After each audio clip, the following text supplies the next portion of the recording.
Hello guys, naabot ako diri sa Kanamukan Tabay no. Daghan kay kong mga solid followers diri. Thank you so much sa Dimax TV ug katong ni support nako sa Pia Vlogs. Daghan kay salamat. Ay mo ni sila nag-invite nako diri sa Ate Lenny kay birthday niya karon. So nagtapos sila diri kay nagpaabot sila ni Pia Vlogs nga mo anhi. So si Lenny o si Melissa. Unsa mo gusto dai naabot ko diri? Nagpasalamat ko nga naabot si Ma'am Pia karon sa ako ang birthday mo sa birthday gift nako karong adlaw.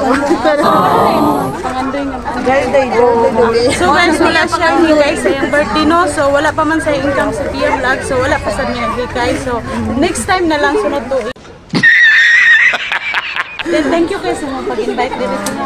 So bisag not feeling well ko today pero gikaya gyapon ako umani ko diri napita.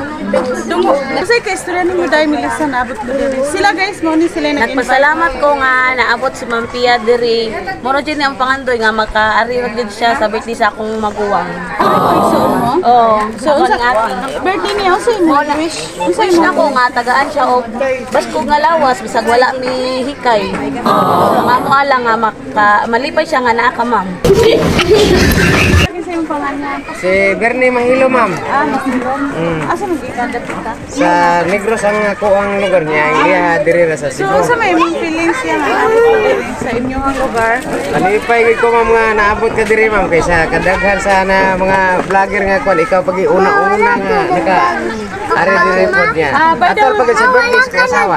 Ang birthday sa kasawa nga bahalag wala may hikay at least maayo lang og lawas og importante nga rolta sa Ginoo sad. So guys, napagyutay followers dira no nya. Ura duty siya sa Virginia. Ano sa mga anday si Darrell. Si Darrell, si Inday Darrell siya guys. So mag-duty siya ron so nakibalo siyang nako diri so bahala daw malit siya. So unsa may istorya na nakita ka diri? Asa man ikay taga diri? Asa mo bala? Ato nahan. Okay. So may kasulti nga naabot ko diri. Dako mi pasalamat nimo ma'am. Sa kuan dahil makatabang ka lang. What? Mas pa ko nag-vlog pero wala pa ko income nga kaya. Ang para mag-vlogging, may show like kung wala pa ko income, wala pa income. So ako ang mismong kwarta, ako ang gipalit og kanang mga akong gipalit og mga giveaways na para akong ibang hatag. Ipahalipay ako sa mga tao nga nagfollow na ako syempre. Kanang okay lagi kayo na nga ako nang gibuhat. Dapat yung mga tao nga daw.